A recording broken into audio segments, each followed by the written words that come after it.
Hey soldiers, looks like we got another Cuban crisis. Not a Cuban Missile Crisis this time, not yet anyway, but this time with China. China is making inroads into the backyard of the United States of America. And in so doing, I'm telling you right now, if this is allowed to stand and continue, they are going to be very successful, they being China, at further eroding confidence in the U.S. dollar, right? And that, of course, has definite economic ramifications for you and your wallet, okay, and generations to come. So we're going to jump right into this and talk about what China is doing and how it's going to affect us, right? Look, guys, go ahead and hit that subscribe button. Enlist.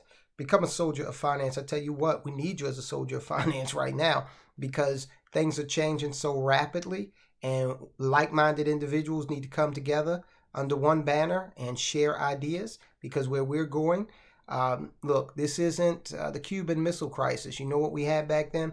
We did have leadership, even though it was a Democrat. It was a whole different type of Democrat, John F. Kennedy.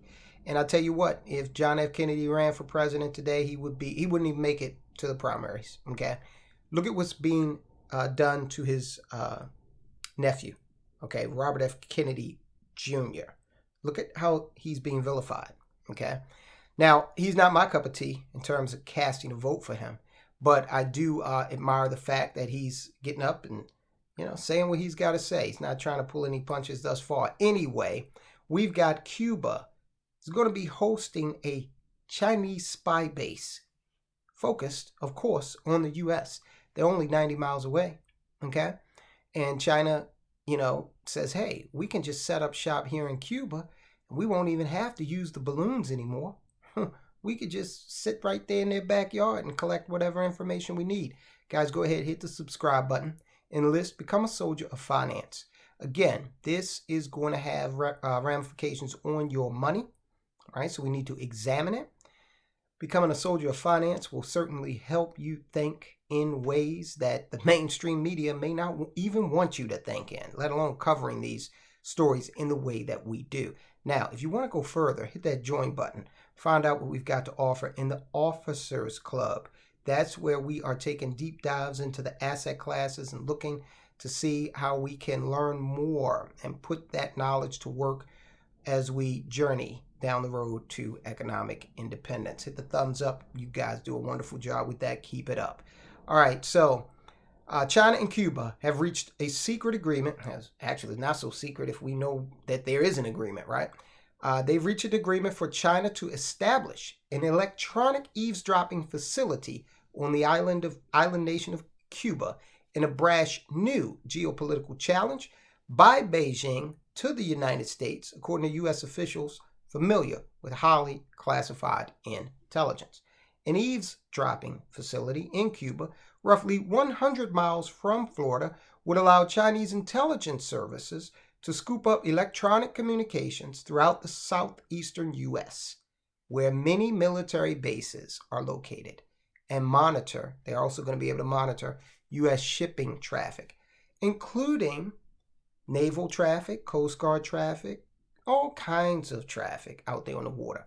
Officials familiar with the matter said that China has agreed to pay cash-strapped Cuba several $billions to allow it to build the eavesdropping station and that the two countries had reached an agreement in principle. This is a failure of multiple administrations. Here's why.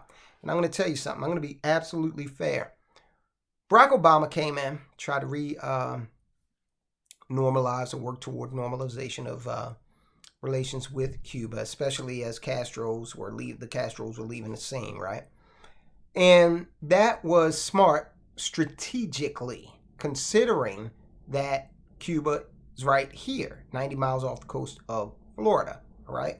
Yeah, sure, they got a system that we don't necessarily agree with in terms of their politics and their economy, but if we had continued on with Obama's that whole reaching out thing that he tried to do with Cuba, who knows, this might not be occurring. But the Trump administration came in and they rolled back a lot of those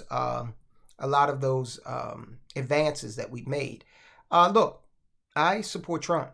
Okay, he's not perfect by any stretch of the imagination, but I am not afraid to look at the policies of a president that I did not vote for and point out where that person may have had the right idea, okay? And I think Obama had the right idea with normalizing relations with Cuba, but we are where we are, okay? We didn't do it. We didn't get it done, and now we're weak, several $1 billion, and we got that under Janet Yellen seat cushions, right? Okay? Cuba, you need money? Well, look, let's talk about it at least. Let's see what we can do to keep a powerful entity like China from getting a foothold right here in not only in our hemisphere, but it's a stone's throw from our sovereign territory. So the revelation about the planned site has sparked alarm, justifiably so, within the Biden administration because Cuba's proximity to the U.S. mainland is relatively close. Washington regards Beijing as its most significant economic and military rival. A Chinese base with advanced military and intelligence capabilities in the U.S.'s backyard could be an unprecedented new threat. Absolutely, it is. It does not could be. It is. What do you think the Chinese are coming over here to do? Listen to pirate radio stations off the coast of Miami? Of course not, right?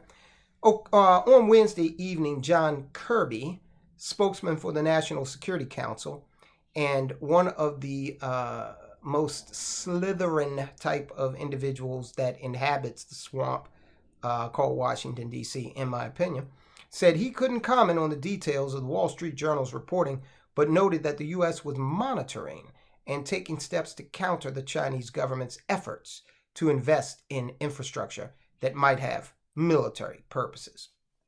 BS. They're going to be able to get their hands on whatever the hell they want. They've got a manufacturing capacity, so much so that we've outsourced most of our manufacturing capability to them. Okay? On Thursday, after publication of this article, Kirby said, quote, "This report is not accurate. Without providing any details," he added, "we remain confident that we are able to meet all our security commitments at home and in the region." Doesn't mean anything. It's not accurate. What's not accurate? Why don't you elaborate on that? Until then, you sound like one of those Facebook fact checkers, okay? Cuba's embassy in Washington, and guys, you know, I'm really skeptical of the U.S. government. Don't trust them as far as I can throw them. The Wall Street Journal is one of the news publications that I do subscribe to, okay? The reason for that is, although I don't agree with the, editorial board, 100%, I do trust their reporting, all right? Unlike the New York Times, the Baltimore Sun, I wouldn't line my birdcage with the Baltimore Sun. In Maryland, when we have steamed crabs, what we do is we usually put old newspaper on the table, okay, so the claws won't scratch up the table. I wouldn't use the Baltimore Sun for that purpose. That's how bad that rag is, okay? But the Wall Street Journal, I do trust their reporting. Cuba's embassy in Washington said Thursday that the article was, quote, "totally mendacious and unfounded information." Of course, they would say that because it's supposed to be a secret base, right? The Chinese embassy had no comment. Not even saying, "oh, we're not doing that." Please, be real. U.S. officials described the intelligence on the planned Cuba site, apparently gathered in recent weeks, as convincing. They said the base would enable China to conduct signals intelligence, known in the espionage world as SIGINT, which, let's just call it signals intelligence, and we're not playing the government acronym game, which could include the monitoring of a range of communications, including emails, phone calls, and satellite transmissions. Officials declined to provide more details about the proposed location on the listening station or whether construction had begun. It couldn't be determined what, if anything, the Biden administration could do to stop completion of the facility. Nothing, okay? If you go over there and attack Chinese property, it could be construed as an act of war. All right, so you're not going to do that, not overtly anyway. If a building just happens to collapse, everybody's going to look at the United States and say, you guys probably did that, some of those leftover explosives from the Nord Stream pipeline, right? So the opportunity to have prevented this has passed. Like I said, China is setting up a facility to monitor U.S. military activities inside the United States. And well, there's one more opportunity, and that would be if the United States paid Cuba more money and tried to go at them with some ongoing level of support, and have them trade China, trade that deal for our deal. But, we're dealing with the Joe Biden administration, guys. Common sense, come on. In a joint statement, the top lawmakers on the Senate Intelligence Committee said a Chinese eavesdropping facility in Cuba would pose a serious threat to our national security and sovereignty, and urged the administration to take action. Listen, that's the part that I want to get at, is if they're able to do that, okay, and intelligence services around the world are able to report back to their governments that this is indeed what has happened, that's going to further erode faith in the United States politically, and economically, okay, which would hasten the demise of the dollar, which has, material effects for you and me, all right, and our families. So again, we'll continue to watch this, but look, that old dollar, the greenback, the petrodollar, it has seen better days. And the current leadership of the government in the United States of America, they're not helping things. They're actually acting like they want to see the dollar come to an end. And many people have speculated that's exactly what they're trying to do, as a way to get rid of the debt. Okay, some complicated, complex way that we'll cover at some point and make it very simple for you to understand.